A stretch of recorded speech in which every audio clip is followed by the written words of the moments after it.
Share market analysis এবং share মার্কেটের latest নিউজের এই ভিডিওতে আমি সুররঞ্জন গঙ্গোপাধ্যায় আপনাদের সবাইকে স্বাগত জানাচ্ছি। চলুন ভিডিওটা শুরু করি।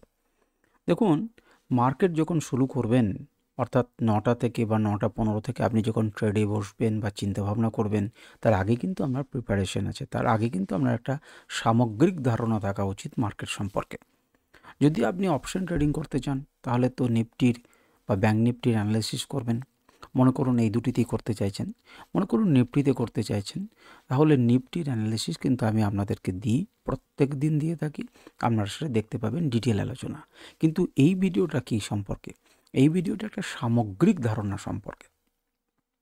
আপনি ক্যাশ ট্রেডিং করছেন, আপনি ইন্ডেক্স ট্রেডিং করছেন, আপনি যাই করছেন, কিন্তু একটা সামগ্রিক ওভারঅল কিন্তু ধারণার থাকার প্রয়োজন। কোন সেক্টরটা বাড়তে পারে, কোন সেক্টরটা খারাপ হতে পারে, কোন স্টকগুলোর উপর আমরা নজর রাখবো, কোনগুলো রাখবো না। তো সেটা কিন্তু দেখুন, আমি তো সেবি রেজিস্টার্ড অ্যানালিসিস নই, আপনাকে আমি বলে দিতে পারি না যে অমুকটা কিনুন, অমুকটা করুন। কিন্তু একটা সামগ্রিক ওভারঅল ধারণা কিন্তু আমি দেওয়ার চেষ্টা করব নিয়মিতভাবে। দেখুন, সপ্তাহ যখন শুরু হবে, এখন সপ্তাহ শুরু হতে চলেছে সোমবার 20 থেকে 24 তারিখ পর্যন্ত। তো এই সপ্তাহে আপনি কোন কোন ফ্যাক্টরগুলোকে নজর রাখবেন, কোন কোন বিষয়গুলোকে আমাদের নজর রাখতে হবে, কোনগুলো প্রভাব ফেলতে পারে, কোনগুলো গুরুত্বপূর্ণ খবর, কোন দিকে আমরা নজর রাখবো, সেগুলো সম্পর্কে কিন্তু একটা ভিউ থাকা দরকার। সোমবার দিনের ভিডিওটা সেই জন্য সামগ্রিক সপ্তাহের ভিউ এবং সোমবারের ভিউ। আর সেই জন্য আমি এটি কি নাম দিয়েছি, মার্কেট অ্যানালিসিস এবং share market latest news for Monday and next week. কিন্তু এটি যখন সোমবার দিন আপলোড করা হবে, অর্থাৎ মঙ্গলবারের জন্য, তখন কেবলমাত্র মঙ্গলবারের জন্য, বাকি খবরগুলো আমরা আগেই আলোচনা করেছি। তো চলুন সময় নষ্ট না করে আমরা ভিডিওটা শুরু করি। দেখুন, ভিডিওটা বলতে বলতে কিন্তু বড় হবে। আপনারা যদি ইন্টারেস্টেড থাকেন তাহলে অনেক বড় ভিডিও করা যায়, তবে আপনারা শিখতে পারবেন। তো কেমনভাবে আমি সমস্ত জিনিসগুলো দেখছি আপনারা একটু দেখে রাখুন। প্রথমেই আগের দিন কি ঘটনা ঘটেছিল সেই সম্পর্কে কিন্তু আমাকে জানতে হবে। কেন নিফটি পড়লো বা কেন নিফটি বাড়লো? এক্ষেত্রে আমাদের নিফটি পড়েছিল, সে নিফটি পড়ার পিছনে দুটি বড় সেক্টর দায়ী। একটি সেক্টর হচ্ছে আইটি সেক্টর, এবং দ্বিতীয় নম্বর যে সেক্টরটি দায়ী সেটা হচ্ছে প্রাইভেট ব্যাংক। এই দুটি সেক্টর কিন্তু আমাদের দায়ী, মেনলি দায়ী। মার্কেট যখন প্রথমে ওপেন হয় তখন ইনফি এবং এশিয়াল টেক, আপনি অ্যাক্সিস ব্যাঙ্কে যদি দেখেন তাহলে দেখবেন অনেকটা গ্যাপ ডাউনে তারা শুরু হয়েছে, যে জন্য মার্কেটকে নিচে নেমে গেল। এখন প্রশ্ন হচ্ছে এরা খারাপ করলো কেন? কারণ এদের Q3 রেজাল্টটা খারাপ এসেছে, বা কোনো ইন্টারনাল নিউজ আছে, সেটা আমাদেরকে জানতে হবে। সেটা জানলে পরে তবে কিন্তু আপনি এর পজিশনটা নেবেন কি নেবেন না, বা কন্টিনিউ করবেন কি করবেন না। আপনার যদি আগে থেকে হোল্ডিংস থাকে তাহলেও কন্টিনিউ করবেন না কেটে বেরিয়ে যাবেন, এই জিনিসগুলো জানতে ভালো হয়, সুবিধা হয়।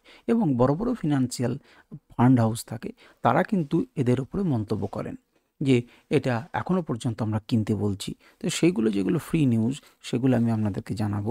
কারণ হচ্ছে আমি নিজে সেটা বলতে পারি না যেটা কিনুন বা বিক্রি করুন। যেটা রয়েছে সেটা আমি আপনাদেরকে রিলে করব, এবং সেটা কাজের জিনিস হবে। আপনারা যারা মার্কেটকে কাছ থেকে শিখতে চাইছেন তাহলে ভিডিওটা পুরো দেখুন, স্কিপ করবেন না। আমার লাভ হবে না, লাভ আপনার হবে। তো চলুন ভিডিওটাকে দেখার চেষ্টা করুন। আমি বললাম আইটি সেক্টর নিফটি 50কে নষ্ট করেছে, ড্র্যাগ করেছে, এবং তার সঙ্গে করেছে অ্যাক্সিস ব্যাঙ্ক, প্রাইভেট ব্যাঙ্ক। 3 দিনের প্রচেষ্টাকে নষ্ট করে দিয়েছে। নিফটি 3 দিন থেকে ধীরে ধীরে ওপরে উঠছিল। যারা নিফটি অ্যানালিসিস ভিডিও দেখেছেন সেখানে আমি ডিটেলে আলোচনা করেছি এই বিষয়টা। তো আমরা এইটুকুকে একটু করে একবার দেখে নেব যে আমাদের কথাটা ঠিক কি ঠিক না। দেখুন, নিফটিকে কি বলতে চাইছি, নিফটিকে আমি কি বলতে চাইছি, যে নিফটি এই যে 3 দিনের প্রচেষ্টাকে নষ্ট করেছে। আপনারা একটু তাকিয়ে দেখুন যে কথাটা আমি কি বলছি। নিফটি দেখুন 3টে দিন কিন্তু উপরের দিকে ওঠার চেষ্টা করেছে। একটা নিচের দিকে পড়লো, তারপরে একটা দিন, 2টো দিন, 3টে দিন সে কিন্তু ওঠার চেষ্টা করেছে। সেই ওঠাটাকে কিন্তু নষ্ট করে দিয়েছে। কে নষ্ট করেছে? না, নষ্ট করেছে আমাদের ইনফি, আমাদের নষ্ট করেছে প্রাইভেট ব্যাংক এবং আইটি সেক্টর। কীরকম? আমরা সেক্টরে যাব এবং সেক্টরে গেলে আমরা দেখতে পাবো, দেখুন আইটি সেক্টর। বাকি যারা পড়েছে আইটি সেক্টরের মুভমেন্ট দেখুন, -2.68%, যেখানে নিফটি পড়েছে 457%। আর একটা সেক্টরকে আমি বললাম প্রাইভেট ব্যাংক। দেখুন প্রাইভেট ব্যাংক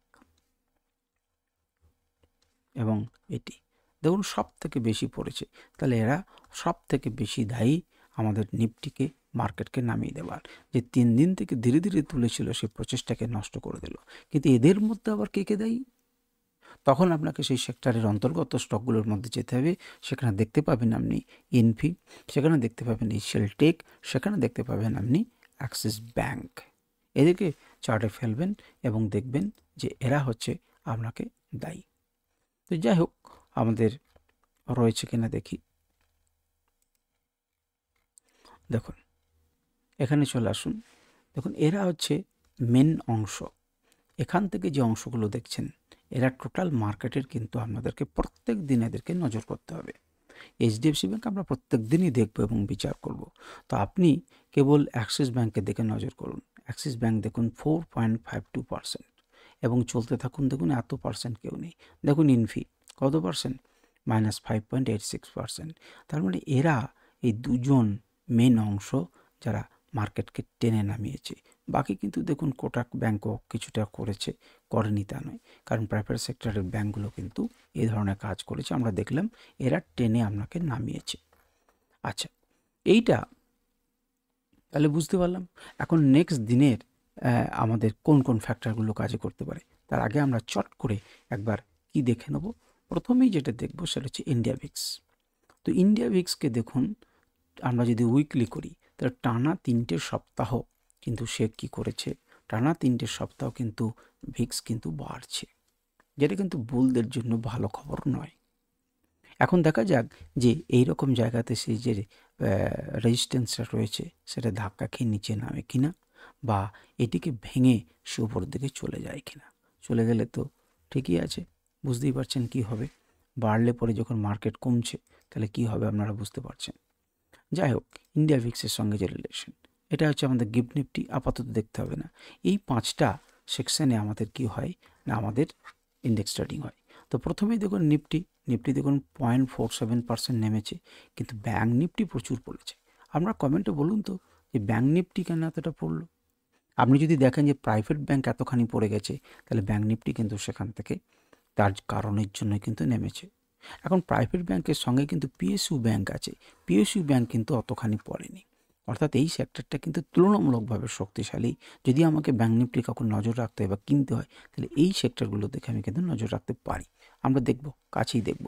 দ্বিতীয় নাম্বার দেখুন একই রকমভাবে কি করেছে ফিনান্স সেক্টরেও কিন্তু কিছু, নিফটি ফিনান্স কি করেছে প্রায় 1.5% মতো নেমেছে। কিন্তু বাকি দুটো কি না, বাকি দুটোর মধ্যে 1 নাম্বার হচ্ছে আপনার মিড ক্যাপ নিফটি এবং জুনিয়র নিফটি অর্থাৎ নেক্সট 50, এরা কিন্তু তুলনামূলকভাবে শক্তিশালী আচরণ দেখিয়েছে। তাহলে আমরা কি বলতে পারি যে লার্জ সেক্টরটা পড়েছে ঠিকই, কিন্তু স্মল সেক্টরটা বা মিড সেক্টরটা কিন্তু ধীরে ধীরে কি করছে না, কেনাকাটির ব্যবস্থা করছে। এটি আরও ক্লিয়ারলি আমরা দেখতে পাবো। কি করে দেখতে পাবো? দেখুন নিফটি 100, নিফটি 200। দেখুন নিফটি 50-র মতো অতটা পড়েনি। কত পড়েছে?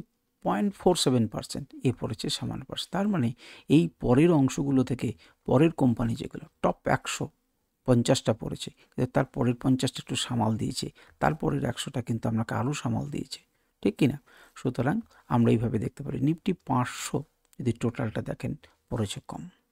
অর্থাৎ নিফটি 500 তো কেবল লার্জ দিন নয়, বাকি স্মল ক্যাপ আছে, মিড ক্যাপ আছে, তারা কিন্তু আমাকে সমর্থন করেছে।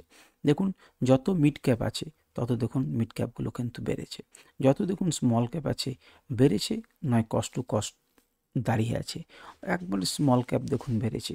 অর্থাৎ এই যে আমরা অ্যানালিসিসটা করলাম, এই অ্যানালিসিস থেকে ওভারঅল কী ধারণা করলো যে যেগুলো ছোট কোম্পানি এবং যেগুলো মাঝারি কোম্পানি সেইগুলোতে কিন্তু বাইং এসেছে, এগুলোতে বাইং এসেছে। এখন দেখতে হবে যে বাইংটা কন্টিনিউ হয় কিনা। অর্থাৎ লার্জগুলোতে কিন্তু অতটা বাইং আসেনি, কিন্তু এখানে কিন্তু বাইং এসেছে। একবারে যে বাইং আসেনি লার্জগুলোতে তা কিন্তু নয়, আমরা ধীরে ধীরে সেটা দেখতে পারবো। সেক্টরগুলোতে কথা আপনি বললেন, আপনারা শুনতে পেলেন, আমি বললাম। এবারে দেখুন অয়েল সেক্টরটা, অয়েল এবং গ্যাস সেক্টরটা কিন্তু স্ট্রং। কেন অয়েল এবং গ্যাস সেক্টর স্ট্রং? কারণ হচ্ছে রিলায়েন্সের রেজাল্ট ভালো এসছে, সেই জন্য কিন্তু এটা স্ট্রং রেজাল্ট দিচ্ছে আপনাকে। সুতরাং এই সেক্টরটার কথা আপনারা কি করবেন? আপনারা ভাবনা চিন্তা করবেন। আচ্ছা, এরপর দেখুন এনার্জি সেক্টর। এনার্জি সেক্টরটা দেখুন, এনার্জি সেক্টর দেখুন বেড়েছে, সিপিএসসি দেখুন বেড়েছে, কিন্তু এনার্জি সেক্টরে কেন? অয়েল অ্যান্ড গ্যাস এবং এনার্জি এইটা কিন্তু বাড়া রয়েছে। আচ্ছা, এর যদি আমরা চার্টটা একটু দেখি ডেলি টাইম ফ্রেমে, তাহলে দেখুন কি মনে হচ্ছে? মনে হচ্ছে না যে নিচে থেকে একটা বাইং এসেছে কি আসেনি? আচ্ছা, আর একটি ব্যাংক সেক্টরের কথা আমি বলছিলাম, সেটা হচ্ছে পিএসইউ সেক্টর। পিএসইউ সেক্টরটাকে দেখে আমরা মনে হচ্ছে না যে নিচে থেকে বাইংটা এসেছে, যদিও উপরে কিন্তু কি রয়েছে, এখানে কিন্তু একটা রেজিস্ট্যান্স রয়েছে। এখন এখানে ধাক্কা খেয়ে নিচে নামবে না উপরে চলে যাবে, এইটা নির্ভর করবে কালকের ওপেনিংয়ের উপরে এবং মেজাজের উপরে। তো দেখুন প্রাইভেট ব্যাংক নিফটি প্রচুরখানি পড়েছে, কিন্তু প্রাইভেট ব্যাংক এবং পিএসইউ ব্যাংকের মধ্যে প্রাইভেট ব্যাংক তো প্রচুর পড়ে গেছে, কিন্তু পিএসইউ ব্যাংক তুলনামূলকভাবে কত পড়েছে দেখুন। যেখানে ব্যাংক নিফটি 1.5%, সেখানে পড়েছে 0.22%, মানে খুবই কম। সুতরাং এর তুলনামূলকভাবে বেশি শক্তিশালী, সুতরাং এর উপরে কিন্তু আমাদের নজর রাখা উচিত। আপনারাও নজর রাখবেন এই সেক্টরের স্টকগুলোর ওপরে। আচ্ছা, এরপরে আমরা যদি দেখি যে ইউএসডি আইএনআরটাকে একটু দেখা উচিত। ইউএসডি আইএনআরটা কিন্তু কি হচ্ছে দেখুন, দীর্ঘ উপরের দিকে যাচ্ছে এবং সেই জন্যই কিন্তু আমাদের ইন্ডিয়ান মার্কেট পড়ছে। আমাদের টাকার দাম কিন্তু অত্যধিক কমে গেছে। এখানে কিন্তু একটা রেজিস্ট্যান্স এসেছে। এখন দেখতে হবে যে এই রেজিস্ট্যান্সটাকে ভেঙে উপর দিকে যায় না নিচে যায়। কেন ইউএসডি আইএনআর নিয়ে আমাদের এত মাথা ব্যথা শুরু হয়েছে? কারণ ইউএসডি আইএনআর কিন্তু একটা গুরুত্বপূর্ণ এলিমেন্ট মার্কেটকে বিচার করার জন্য। আর কাল হচ্ছে 20 তারিখ।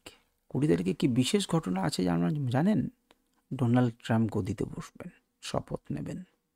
তা ডোনাল্ড ট্রাম্প যখন গদিতে বসবেন, উনি কিন্তু বেশ কিছু ডিক্লারেশন করে দিয়েছেন অলরেডি যে আমি করব, এবং ওনার প্রথম উদ্দেশ্য হচ্ছে ডলারকে স্ট্রং করা, এবং স্ট্রং উনি করতে শুরু করেছেন ডোনাল্ড আসবো ভেবেই।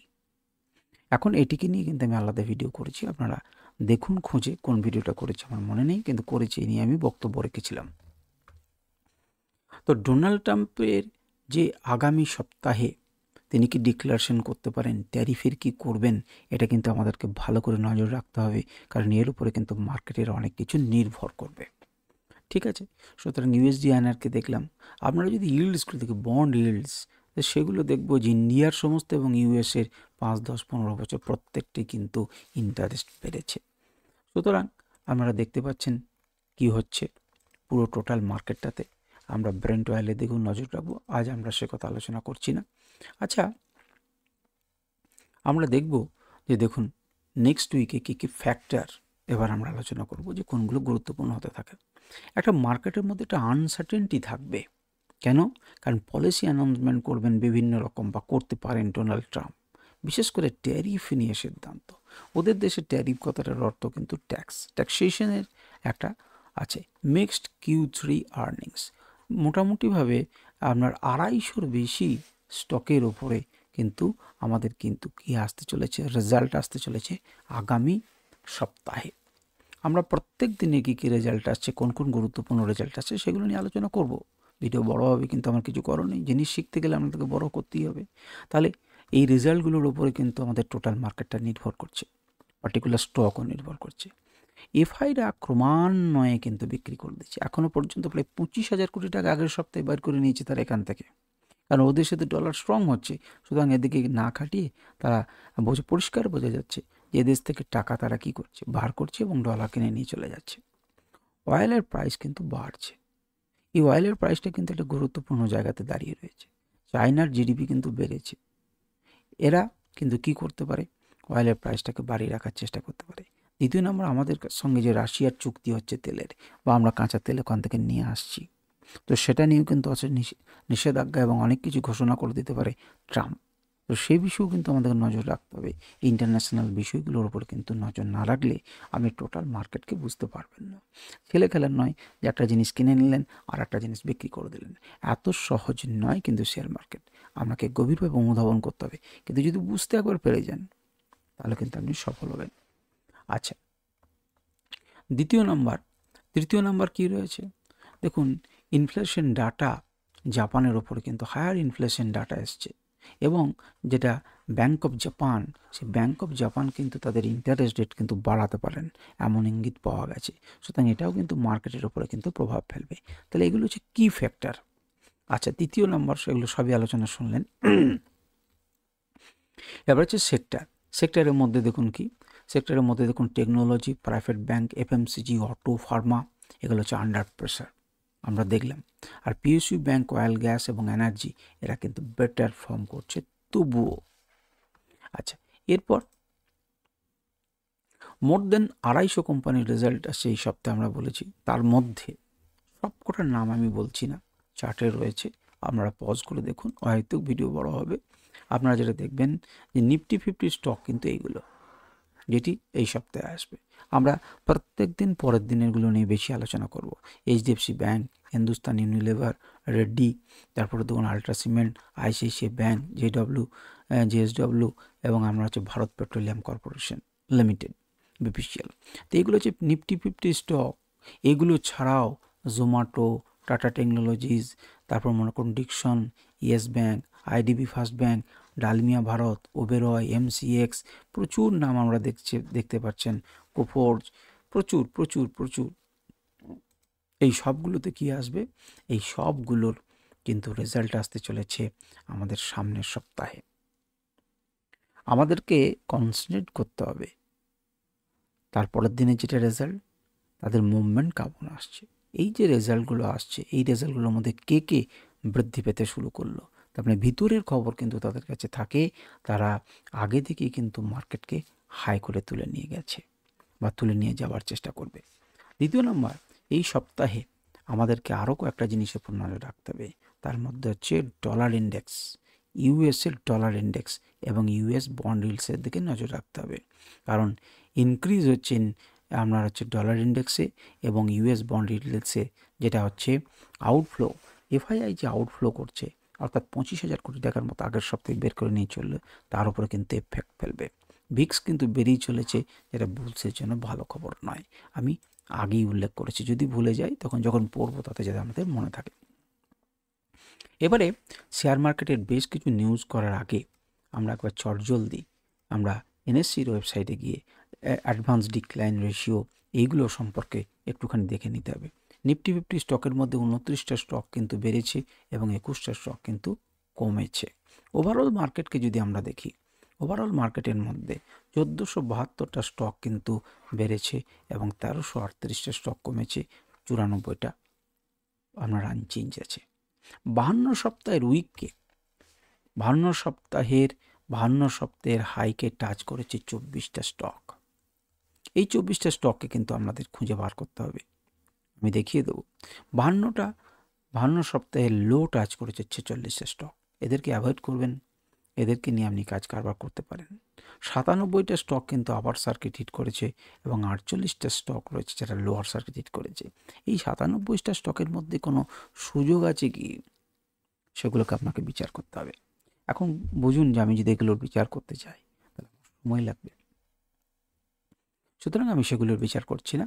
এবার এখানে দেখুন, আমরা যদি পরেরটাতে যাই, লাইভ অ্যানালিসিসে যাই, তাহলে 20টা টপ 20টা লুজার এবং গেনার্স হচ্ছে নিফটি 50-র জন্য। 50-র বাইরে আপনি 500তেই চলে যেতে পারেন, আপনি এফএনও সেক্টরে যেতে পারেন। এফএনও সেক্টরে কারা পজিটিভ আছে, কারা নেগেটিভ আছে, আপনি সেগুলো দেখতে পারেন এবং সেই অনুযায়ী ভাবনা চিন্তা করতে পারেন। এখানে দেখবেন ভলিউম দেখতে পাবেন যে কতটা ভলিউম এসেছে, কত লাখ টাকার কাজ কারবার হয়েছে, চেঞ্জ হয়েছে কত, এদের অ্যানালিসিস করুন এবং বোঝার চেষ্টা করুন। আচ্ছা, দ্বিতীয় নাম্বার হচ্ছে মোস্ট অ্যাক্টিভ ইকুইটিজ, কোনটা আগের দিনের সব থেকে আপনার অ্যাক্টিভ ছিল। মনে রাখবেন এটা লাইভ অ্যানালিসিস। আপনারা এই পেজটা যদি খোলেন তাহলে মার্কেট যখন চলছে তখনই কিন্তু অ্যানালিসিসটা আমরা পেতে থাকবেন। দেখুন, এখানে যে সমস্ত ছোট সেক্টরগুলো রয়েছে তাদেরকে কিন্তু আপনি কোনো রকম চিন্তাভাবনা করবেন না। অর্থাৎ আইডিয়া, ইয়েস ব্যাংক, মনে করুন এখানে এই যে 1 টাকা 90 পয়সা, এই সমস্ত জিনিসগুলোকে নিয়ে না চিন্তাভাবনা করবেন না। এগুলোতে প্রচুর ভলিউম আসবে, হিউজ ভলিউম এসেছে কারণ ছোট ছোট প্লেয়াররা এগুলো সহজেই কিনতে পারে। 8 টাকা 90 পয়সা তারা মনে করে কিনে নাম 1000টা, আমি অনায়াসে কিনতে পারি। ভাবে যে প্রচুর টাকা লাভ হবে, এর মুভমেন্টেই অত হবে না। লোটা দেখুন না 8 টাকা 33 পয়সা, কত হবে? 1000 টাকা যদি কেনে তাহলে পরে 1000 টাকা হতে পারে যদি 1 টাকা বাড়ে। সুতরাং এগুলো দিকে নজর রাখবেন না। আপনারা এই লিস্টটা প্রত্যেক দিন দেখবেন। নতুন ক্যান্ডিডেট কে এসছে, বিএলএস দেখুন 10% মুভ করেছে। অ্যাক্সিস ব্যাঙ্ক দেখুন 4.5% লস করছে, কিন্তু অ্যাক্টিভ। এটাকে প্রচুর বেশি কি এসছে, মুভমেন্ট এসছে। ভলিউমের সাপেক্ষে এটাকে সাজিয়েছে, শর্ট করেছে বাই ভলিউম। তাহলে ভলিউমের সাপেক্ষে সার্চ করলে পরে দেখতে পাচ্ছেন যে সবচাইতে বেশি ভলিউম এসছে এখানে। আমরা এটাকে ভ্যালুর সাহায্যে দেখতে পারি। ভ্যালুর সাহায্যে দেখলে পরে কি বুঝবো কোনখানে বেশি টাকা লেগেছে, কোনখানে রেখেছে। রিলায়েন্স সব থেকে বেশি টাকার কারবার হয়েছে দেখুন রিলায়েন্স, এবং ভলিউমও আছে। তারপরেই কারবার হয়েছে কিন্তু অ্যাক্সিস ব্যাঙ্কে, ইনফিতে প্রচুর বিক্রি বাটা হয়েছে। তারপরে দেখুন বিএলএস, যে বিএলএসে নতুন এন্ট্রি হয়েছে লিস্টে তাদের মধ্যে এটা। আপনারা জানেন কল্যাণ জুয়েলার্স সেখানে নিচে নেমেছে, যদিও মতিলাল অসওয়ালে এখানে বলেছেন যে এত ভাবনা চিন্তা করার কিছু নেই, কারণ মতিলাল অসওয়ালের হোল্ডিংস আছে এখানে প্রচুর। যাই হোক, আইসিআইসিআই ব্যাঙ্ক দেখুন, আরবিএনএলে কিন্তু প্রচুর কেনাকাটা হয়েছে, প্রচুর ইন্টারেস্ট ফোকাস করেছে এবং ভলিউমও কিন্তু প্রচুর এসছে। সুতরাং আরবিএনএল আপনারা দেখতে পারেন 410 টাকা, কিছুদিন আগে কিন্তু এটা 354 টাকা 350 টাকা কাছাকাছি ছিল, খুব সুন্দর বাই করার জোন ছিল। যাই হোক, সেটা তো আমি বলতে পারবো না যে করার জোন কি জোন নয়।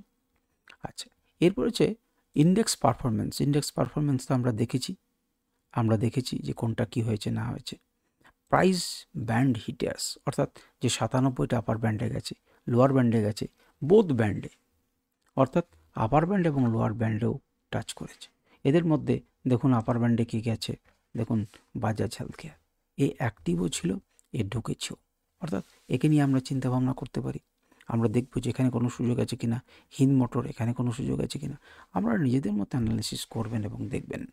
স্টকগুলো প্রত্যেকটা নাম বলা যাবে না, আমি আপনাদেরকে দেখিয়ে দিচ্ছি, আপনারা সেই অনুযায়ী চেক করুন। ভলিউম কারা প্রচুর পেল, গেনার্স প্রচুর ভলিউম কার কাছে এসছে তাকিয়ে দেখুন। যেখানে প্রচুর ভলিউম কাদের মধ্যে এসছে সেখানে দেখুন ফ্যাক্ট প্রচুর ভলিউম এসছে, দেখুন বিএলএস প্রচুর ভলিউম এসছে, দেখুন বাজাজ কেয়ার দেখুন প্রচুর ভলিউম এসছে। সুতরাং আমরা দেখতে পাচ্ছি ভলিউমও প্রচুর এসছে। 52 সপ্তাহের হাই কারা টাচ করেছে তাকিয়ে দেখুন। এদের মধ্যে বাজাজ কেয়ার আছে কি আছে না, দেখুন আছে, দেখুন বায়োকন আছে। আপনাকে অ্যানালিসিস করতে এবং আপনাকে দেখতে হবে, আমি কোনো রেকমেন্ড করতে আপনাকে পারি না। লার্জ ডিল কাদের মধ্যে হলো আপাতত আমাদের দরকার নেই, এবং অ্যাডভান্স ডিক্লাইন রেশিও আমরা অলরেডি দেখেছি যে অ্যাডভান্স ডিক্লাইন রেশিও কী, এবং প্রায় 50%, 1472, 1378, অর্থাৎ অ্যাডভান্সের দিকে বেশি আছে। এবং তাদের মধ্যে আবার কারা টপে আছে, অর্থাৎ কারা বেড়েছে কারা কম বেড়েছে। কিন্তু এরপরে আমাদের যে অংশটাতে যাব সেটা কিন্তু খুব গুরুত্বপূর্ণ অংশ, সেটা হচ্ছে ডেরিভেটিভ মার্কেট।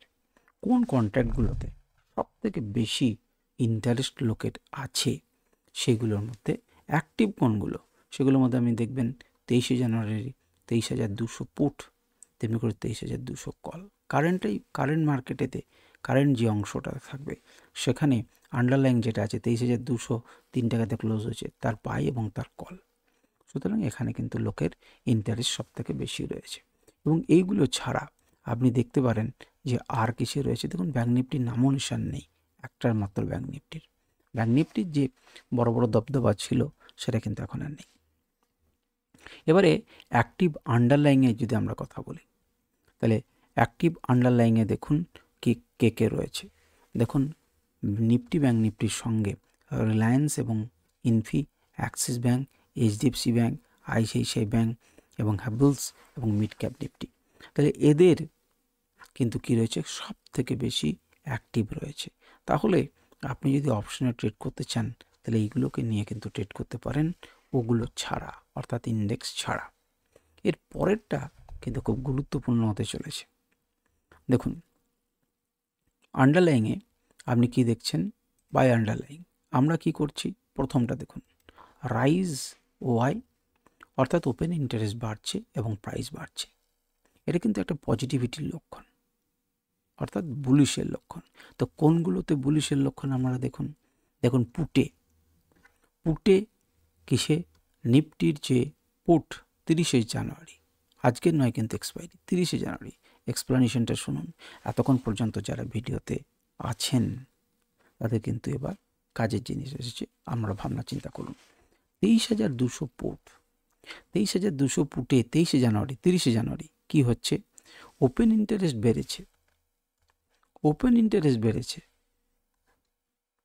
এবং তার সঙ্গে সঙ্গে কি হচ্ছে? রাইজ হচ্ছে প্রাইসে। সুতরাং এরা কিন্তু কি হচ্ছে? এইগুলো হচ্ছে বুলিশ সেন্টিমেন্ট সম্ভাবনা রয়েছে আগের দিনের মত অনুযায়ী। আচ্ছা, এখানে দেখুন চেঞ্জ ইন ওয়াই হচ্ছে 36% ওয়াই বেড়েছে, এতটা ওয়াই বেড়েছে এবং এলটিপি হচ্ছে 218 টাকা 20 পয়সা। এখনই চার্টে গিয়ে দেখুন যেখানে কি হয়েছে। দ্বিতীয় নাম্বার হচ্ছে দেখুন 21,700 পুট, অনেক নিচে, 23,200 নিচে 21,700 পুট 23শে জানুয়ারি। তাতে কি হয়েছে? সেটাও কিন্তু ওপেন ইন্টারেস্ট বেড়েছে এবং প্রাইস বেড়েছে। সুতরাং এটির উপরে কিন্তু আমরা নজর রাখতে পারি।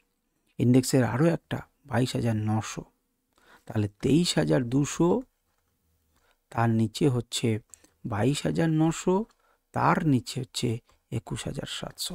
প্রত্যেকটা পুট এই প্রত্যেকটাতে কি হয়েছে? রাইজ হয়েছে ওপেন ইন্টারেস্ট এবং প্রাইসও কিন্তু বেড়েছে। ব্যাঙ্ক নিফটির কলের ক্ষেত্রে 61,000 কলে এই ঘটনাটা ঘটেছে। আচ্ছা, চলতে চলতে থাকুন, আপনারা দেখতে পাচ্ছেন কোনগুলো। যদি উল্টোটা আসি অর্থাৎ রাইজ ওয়াই এবং স্লাইড করছে প্রাইস। ইন্টারেস্ট বেড়েছে কিন্তু প্রাইস স্লাইড করছে, তার মানে কি? লোক বেশি পার্টিসিপেট করছে কিন্তু প্রাইস সেইভাবে বাড়ছে না। বুঝতেই পারছেন? সেই অংশগুলো দেখুন, ইন্টারেস্ট বাড়লেও কিন্তু প্রাইস বাড়ছে না। তৃতীয় নাম্বার কি আছে দেখুন, প্রাইস কিন্তু স্লাইড করছে এবং ওয়াইও কিন্তু কি হচ্ছে? স্লাইড করছে। ইন্টারেস্টও নেই, প্রাইসও নেই। সুতরাং এটা আমাদের অত বেশি কাজের নয়। এবং কি হচ্ছে? Slide in price, rise in price, price বাড়ছে কিন্তু ওপেন ইন্টারেস্ট কিন্তু কমছে, তাহলে সেটাও কিন্তু ভালো নয়। মানুষের ওপেন ইন্টারেস্ট কমে যাচ্ছে কিন্তু প্রাইস কিন্তু বাড়ছে, তাহলে সেই বাড়াটার মধ্যে কিন্তু খুব একটা ভালো জিনিস কিছু নেই। তাহলে আপনারা পেলাম আমাদের দ্বিতীয়টা কি ছিল? দ্বিতীয় ছিল ওয়াই বাড়ছে এবং স্লাইড হচ্ছে প্রাইস। সুতরাং এটা স্ট্রং বিয়ারিশ, এটা স্ট্রং বুলিশ, আর এগুলো হচ্ছে মোটামুটি সাইডওয়েজ বা ট্রেন্ড যেটা ছিল সেটা আস্তে আস্তে কমে যাচ্ছে। তাহলে তাদেরকে আপনারা খুঁজতে পারেন যে দ্বিতীয়টাতে কারা কারা রয়েছে। ওয়াইও বাড়ছে আর প্রাইস সাইড হচ্ছে, কোনগুলোতে দেখুন। যদি পুট থাকে তাহলে এগুলো কল হবে, কলে পাচ্ছেন। সুতরাং এগুলো গুরুত্বপূর্ণ, এগুলোর উপরে আপনারা নজর রাখুন কাজের। এগুলোর মধ্যে দেখুন কোনো স্টক আছে কিনা, কোনো জায়গাতে আছে কিনা স্টক, যেটা আমাদের প্রথমটার অংশ ছিল সেখানে কোনো স্টকের গঠন আছে কিনা দেখুন। রিলায়েন্সের ফিউচার, রিলায়েন্সের স্টক ফিউচারে এটা রয়েছে এবং দুটি উপর দিকে স্টক ফিউচার 30শে জানুয়ারি স্টক ফিউচারে কিন্তু এসেছে। অর্থাৎ লোকে ভাবছে 30শে জানুয়ারি পর্যন্ত রিলায়েন্স কিন্তু উপরের দিকে যেতে পারে। দেখুন এটা হচ্ছে এই অ্যানালিসিস। এবারে ডাইরেক্ট আপনারা নিজেদের মতো করে আলোচনা করুন, নিজেদের মতো করে ভাবনা চিন্তা করুন। এবারে আমরা চলে যাব আর লাস্ট সেক্টরে, সেটা হচ্ছে কোনগুলো গুরুত্বপূর্ণ। ডিভিডেন্ড বেশ কিছু স্টকে দেবে, তার মধ্যে রয়েছে অ্যাঞ্জেল ওয়ান, হ্যাভেলস এবং ম্যাস্টেক। এরা কিন্তু ডিভিডেন্ড দেবে, তাহলে এই সমস্ত এই প্রায় 11 টাকার মতো করে ডিভিডেন্ড দেবে। সুতরাং এক্স ডেট কিন্তু 21 তারিখ, এখনও সময় আছে, আমরা সেটা আলোচনা করব। এবারে যে নিউজগুলো আছে সেই নিউজগুলোকে আমরা একটু টুক করে দেখে নিই। 1 নম্বর হচ্ছে ইনফোসিস তো খারাপ রেজাল্ট, কিন্তু এমকে গ্লোবাল ফিনান্সিয়াল তারা কি বলছে? তারা বলছে ইনফোসিসকে বাই করতে বলছে এবং টার্গেট দিয়ে দিচ্ছে 2150 পর্যন্ত। জেফরিজ তারাও কিন্তু ইনফোসিসের প্রাইসটা একটু অ্যাডজাস্ট করেছিল। তাদের কাছে ছিল 2250 টাকা টার্গেট, তারা একটু কমিয়েছে 2220 পর্যন্ত, কিন্তু সেটাও তো এখনও প্রচুর দেরি। সুতরাং ইনফোসিস পড়ে গেলেও, বাজার খারাপ হলেও, এই দুটো এরা কি বলছে, বাই করতে বলছে। আপনি কি করবেন, আপনার নিজের সিদ্ধান্ত। দেখুন, buy Axis Bank, MK Global বলছে অ্যাক্সিস ব্যাংকের টার্গেট হচ্ছে 1300, কিনুন যতই পড়ে যাক। তারপর কি বলছে, বলছে জেফ্রিজের কি বলছে 1400, অ্যাডজাস্ট করেছে 1430 থেকে অ্যাক্সিস ব্যাংকে। এইগুলো দুটোকে নিয়ে আলোচনা করলাম বলে এই দুটোকে নিয়ে এনাদের বড় বড় ফান্ড হাউসের মতামত আপনাদের সাথে শেয়ার করে নিলাম। মনে রাখবেন, এরা বলেছে মানেই কিন্তু মার্কেট কালকে হুড়হুড় করে উঠে যাবে তা কিন্তু নয়। আপনি কিন্তু নিজে বিবেচনা করে সিদ্ধান্ত নেবেন, কিংবা নিজে আগে শিখুন তারপর সিদ্ধান্ত নিন। ইন্ডিয়া, এখানে আরও দুটো গুরুত্বপূর্ণ খবর রয়েছে। একটি খবর হচ্ছে 1 মিলিয়ন টন সুগারকে এক্সপোর্ট করবে ইন্ডিয়া। কেন? কারণ তার ডোমেস্টিক স্টক সারপ্লাস, ডোমেস্টিকে তার সারপ্লাস হয়ে গেছে, এত উৎপাদন হয়েছে। তো সেই জন্যই সুগারকে সে বাইরে সাপ্লাই করবে। তাহলে আমাদের দেশে সুগারের দাম কমতে পারে, এবং বাইরে যদি ভালোভাবে কন্ট্রাক্ট পেয়ে যায় তাহলে আমাদের দাম আবার, সুগার কোম্পানিগুলোর দাম বাড়তে পারে। আচ্ছা, চায়নাটার রিপোর্টে জানা গেছে যে তারা একটা মেথড বার করেছে, যে মেথডটা যখন স্টিল প্রডিউস করতে হয় তখন তো প্রচুর পরিমাণে হিট লাগে, স্টিল প্রডিউস করতে প্রচুর পরিমাণে হিট লাগে। কিন্তু চায়না নাকি এমন একটি পদ্ধতি বার করেছে যেখানে আপনার কিন্তু কোল ফ্রি, কয়লা লাগছে না। তার পরিবর্তে কি করছে, তার একটা পদ্ধতিতে, সেই অন্য পদ্ধতিতে, এবং সেটা হচ্ছে 3600 গুণ ফাস্টার আগের পদ্ধতির মধ্যে। অর্থাৎ চায়নার এই আবিষ্কার কিন্তু যুগান্তকারী হয়ে যেতে পারে। একে তো কয়লা লাগবে না, তাহলে কয়লা কোম্পানিগুলোর কাছ থেকে যদি তাদের কন্ট্রাক্ট থাকে তাহলে তো কন্ট্রাক্ট যাবার মুখে, আপনারা বিচার করুন।